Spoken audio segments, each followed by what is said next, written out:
Cheerleading. A sport, an activity, a hobby. No matter what you call it, one thing remains. Canadian cheerleading is becoming more popular than ever.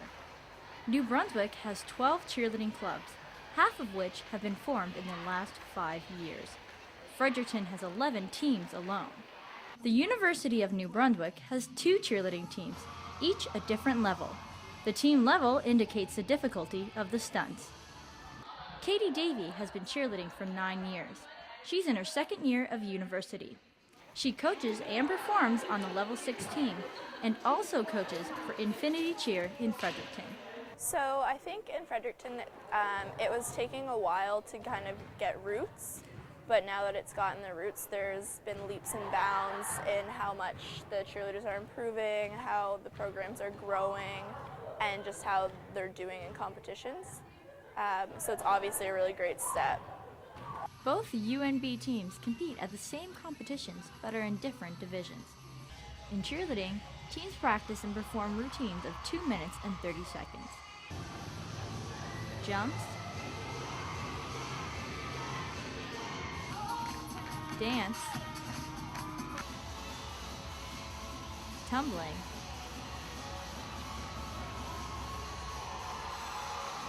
and stunts. The higher the division, the tougher the routine. This is a Swedish fall pyramid. Only level 6 teams are allowed to perform it. Cheerleading routines are judged and scored on the execution of different categories in their routine. Nicole McDormand has been involved in cheerleading for 20 years. She coaches 3 teams for Cheer Extreme All-Stars and says there are more cheerleaders now and they're judged a lot differently. The skill levels increased quite a bit, and what's expected of the athletes has increased as well. So there's a lot more tumbling involved, a lot more intricate transitions and stunt mounts and dismounts. 5 teams competed at a competition in St. John earlier this month. They hoped for an invitation to attend the World Championships in Florida this April.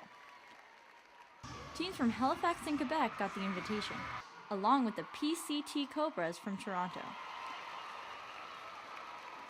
That's Scott Marassio's team. He came to St. John specifically for the bid. He's been cheering for 9 years and says he's glad to see the shift in cheerleading, especially towards men. I never really got a lot of bad feedback. Even still, when someone asks me what I do and I tell them I'm a cheerleader, I wait for their response. But nowadays it's a little bit more accepting. Tiffany Henderson is on Terra Nova Elite Rock Electric, a team from Newfoundland. She finds a big difference in cheerleading since she started when she was 12. When I first started cheerleading, we didn't have nearly the same kind of rules that we have now. It wasn't as regulated. It wasn't as big. It was a very small thing. Only some schools had it. So it was more cheering at games and less of the athleticism that it has now. So it's completely evolved since when I started to now. Completely different sport altogether. Henderson also agrees there's a misconception when it comes to cheerleading. I just think of it more as ignorance. People just kind of think of cheerleading as a stereotypical cheering at games, and they don't realize how it's evolved really and how much of a sport it's really come. Like most cheerleading teams, Terra Nova practices 2 to 3 times a week for several hours. Their season runs from May to April. And athletes are not the only ones who've seen the difference in cheerleading over the years. There you go. Thank you. Allison Fitzpatrick owns All That Jazz. She used to sell mostly dance clothes, but in the last few years has more customers looking for cheer gear. An average week I might have had before 1 or 2 cheerleaders coming in looking for those sorts of things. And over the last probably, like I said, 2 years, I would probably get 5 or 10 cheerleaders in a day. To meet the demand, Fitzpatrick sets up booths at cheerleading competitions. 2 years ago, she only had booked 2 competitions, but this year she has 20. And just like any sport, you can't forget about the parents. Michelle Langel's 2 daughters are cheerleaders. She says she's come a long way since they started. You're watching your kids do these crazy things. I have one daughter that's a flyer. It's up in the air. And the first time I ever went out and saw that happen, I was just blown away. Just like her daughters, Langel is dedicated. She's only missed 1 competition in the last 8 years. It's just a matter of where you put your focus. And for me, it's just always been, I made a decision that I would be there with them.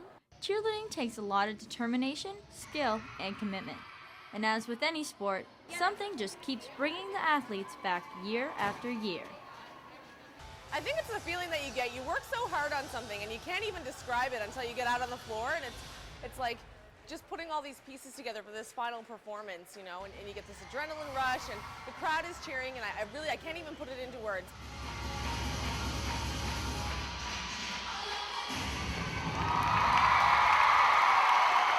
Cheerleading has come a long way from what it used to be. In the last decade, it's evolved into something entirely new. Now cheerleaders aren't just cheering on the sidelines for someone else, they're a team of their own. For Stu Journalism, I'm Caitlin Doiron.